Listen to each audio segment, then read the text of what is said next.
নজর রাখবো পরবর্তী সংবাদে। করিমগঞ্জ থেকে আসা দুই ব্যক্তিকে মারধর, এমনটাই অভিযোগ উঠে এসেছে শহরের মধ্যে। শহর আগরতলার বর্ডার গোলচক্কর থেকে অভিযোগ দুষ্কৃতীদের বিরুদ্ধে। কেন হলো এমনটা? কেন করিমগঞ্জ থেকে আসা দুই শ্রমিককে মারধর করা হলো? কে বা কারা রয়েছে এর পেছনে? ইতিমধ্যে সুবিচার চেয়ে থানার দ্বারস্থ আহত শ্রমিকরা। কি বক্তব্য উঠে আসছে ঘটনাকে কেন্দ্র করে সংশ্লিষ্টের, শুনুন।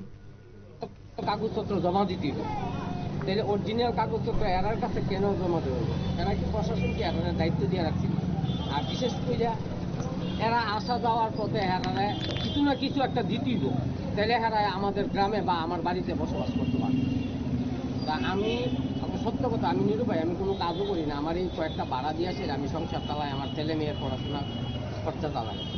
তা আমার বাড়িতে যদি এই ধরনের অত্যাচার করে, তাহলে আমি কি করে আমি সংসার চালাবো বা কি করে আমার ছেলে মেয়ের পড়াশোনা টাকা পয়সা খরচ করি?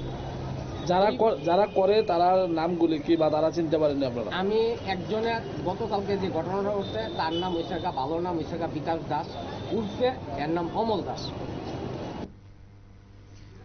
আপনারা শুনলেন যে বক্তব্য উঠে এসেছে সংশ্লিষ্টের। কাগজপত্র দেখানোকে কেন্দ্র করে এই বচসা এবং তারপরে মারামারি হাতাহাতিতে রূপ নেয়।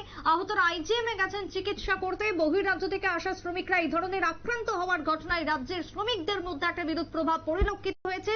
যে বা যারা ঘটনার সাথে জড়িত রয়েছে তাদের শাস্তির দাবি উঠে আসছে ইতিমধ্যেই শ্রমিকদের থেকে। ছোট্ট বিরতির পর ফিরবো, সঙ্গে থাকুন।